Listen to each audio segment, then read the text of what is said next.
सगा किसी का सगा नहीं, आजमा के देख ले। बिना बुलाए सती, बिना बुलाए आदर ना कोई जाके देख ले। बिना बुलाए सती आदर तो देख ले। वो दगा किसी का सगा नहीं, आजमा के देख ले। बिना बुलाए आदर ना कोई जाके देख ले। बिना बुलाए आदर ना के जाके देख ले।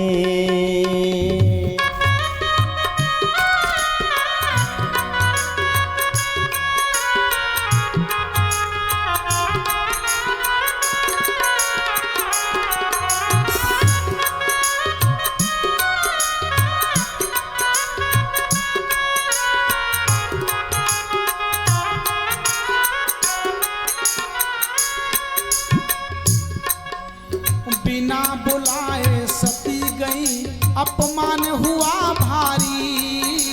बिना बुलाए सती गई, अपमान हुआ भारी। योग अग्नि में तन भस्म किया, अति कोपे त्रिपुरारी। अति कोपे त्रिपुरारी। फिर महादेव ने वीरभद्रगण भेजा बलकारी। नतीजा क्या हुआ? यज्ञ हुआ विध्वंस, दक्ष की जान गई मारी।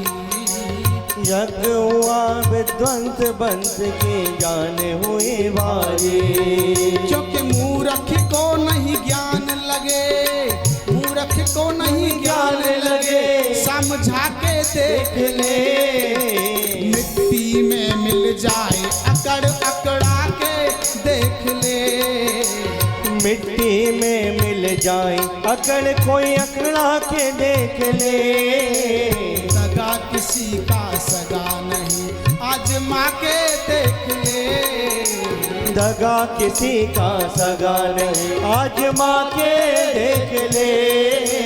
बिना बुलाए आदर ना कोई जाके देख ले। बिना बुलाए आदर ना कोई जाके देख ले।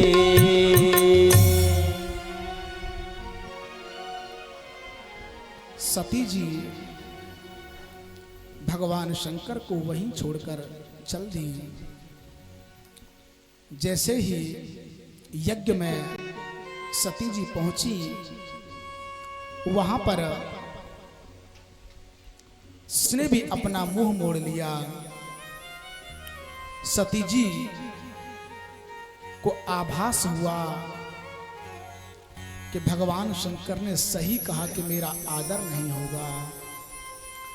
सती जी यज्ञ में और आगे बढ़ी तो देखती हैं सती जी की माता जी, जिनकी बूढ़े बूढ़े नेत्र, जैसे ही उन्होंने अपनी बेटी को देखा, देख करके अपनी बेटी को गले से लगा लिया।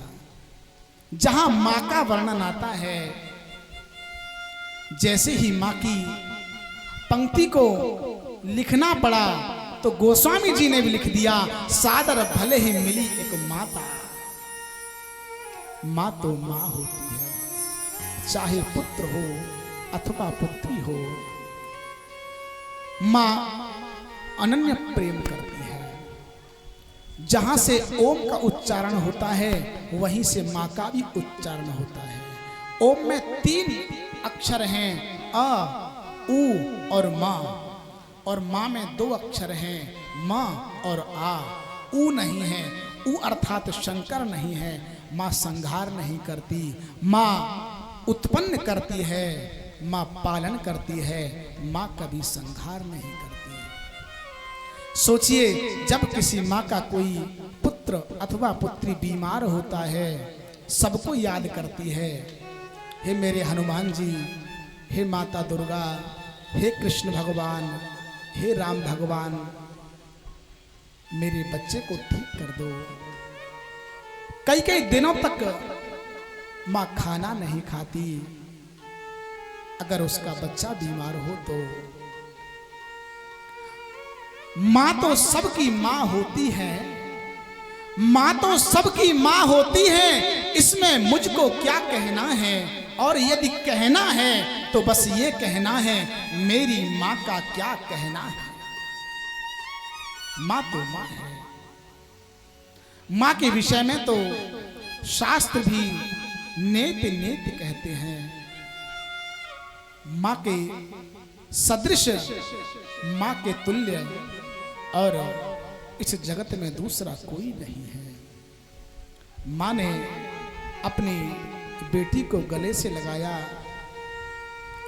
कुशल क्षेम पूछा।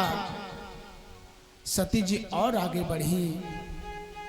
वहां पर भगवान शंकर का भाग न देखकर सती जी क्रोधित हो गई। सती जी ने दक्ष को संबोधित करते हुए कहा कि तुम पापी हो।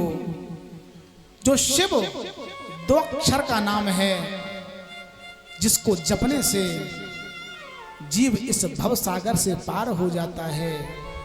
शिवदम कल्याणम, निरंतर जो जगत का कल्याण करते हैं, जिनकी कृपा से ब्रह्मा जी सृष्टि को उत्पन्न करते हैं, जिनकी कृपा से विष्णु भगवान इस सृष्टि का पालन करते हैं, जिनकी भ्रकुटी अगर टेढ़ी हो जाए पूरी सृष्टि समाप्त हो जाए, ऐसे शिव से आप द्रोह करते हो। ये आपने अच्छा नहीं किया। सती जी का क्रोध प्रचंड हो गया।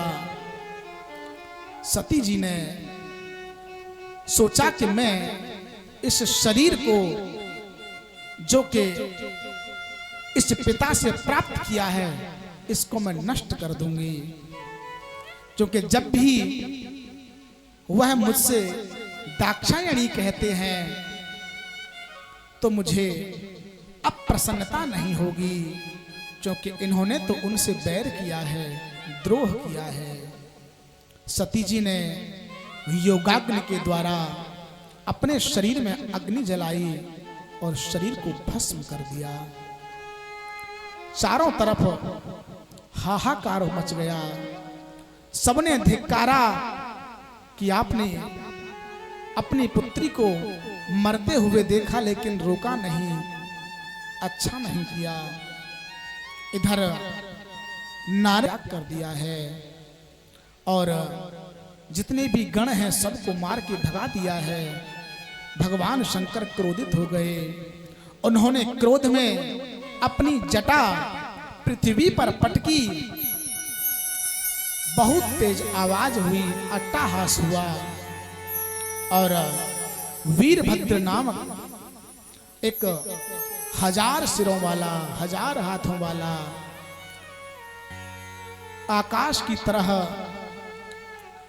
आकाश जैसा उसका रौद्र रूप देख करके सब घबरा गए। वीरभद्र ने प्रणाम किया भगवान शंकर को, कहा कि मुझे आज्ञा दीजिए। भगवान शंकर ने कहा, जाओ दक्ष प्रजापति का यज्ञ ध्वंस कर डालो। प्रणाम करके अनेक गणों के साथ पहुंच गया दक्ष प्रजापति के यज्ञ में। सब गणों ने यज्ञ मंडप उजाड़ दिया, बांस उखाड़ दिए, पूरा यज्ञ मंडप नष्ट कर दिया। वीरभद्र ने दक्ष प्रजापति को पकड़ा और तलवार से उसका सिर काटना चाहा, कटा नहीं।